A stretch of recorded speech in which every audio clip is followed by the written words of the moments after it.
Foraging for firewood is exhausting and time-consuming, but raw animal waste can be converted directly into clean, free cooking gas.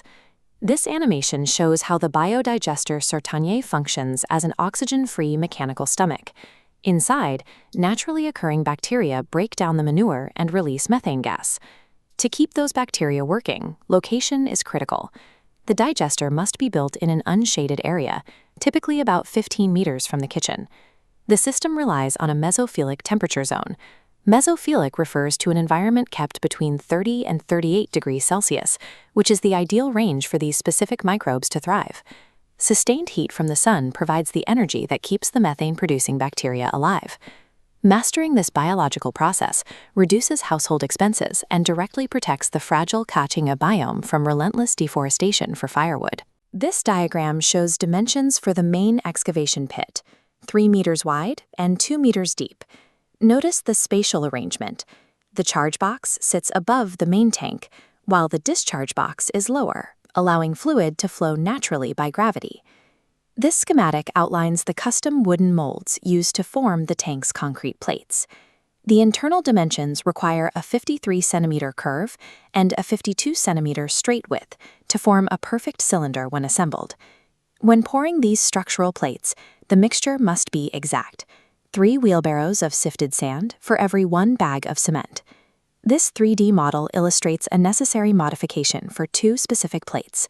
While the concrete is still wet, a 100mm circular cutout is created to accommodate the main hydraulic piping. Preparing these precise custom-molded parts in advance guarantees the fluid dynamics and the structural integrity of the entire underground system.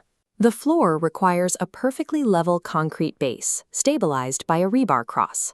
While still fresh, a central guide pipe is set exactly into the center. This cross-section shows the makeup of that vertical axis. It consists of a rigid 40mm iron pipe sleeved securely inside a 50mm PVC pipe. You must use a plumb line during this step. The central pipe has to be perfectly vertical before the concrete sets.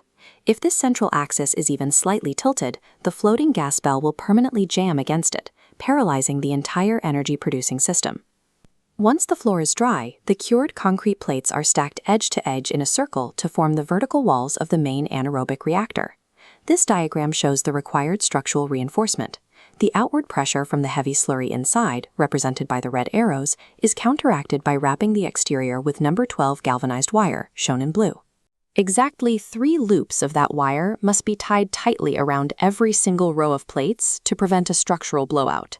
With the wire secured, a layer of plaster is applied to the interior wall, and the exterior gap is backfilled with earth for extra stability. Creating a perfectly smooth interior eliminates friction entirely. This ensures the heavy fiberglass bell can rise and fall safely without scraping or puncturing, ensuring decades of reliable use. This schematic highlights the surface-level charge box, built from the smaller curved plates, which feeds the entire system through a 100mm pipe.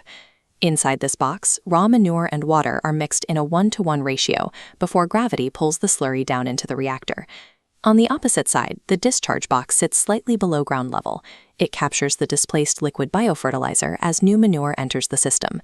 The system relies on a 3,000-liter fiberglass dome acting as the gas bell.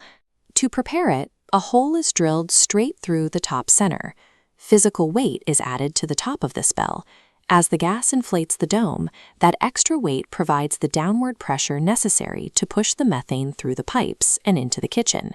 These interconnected components transform a static, buried tank into a breathing, pressure-regulated energy engine.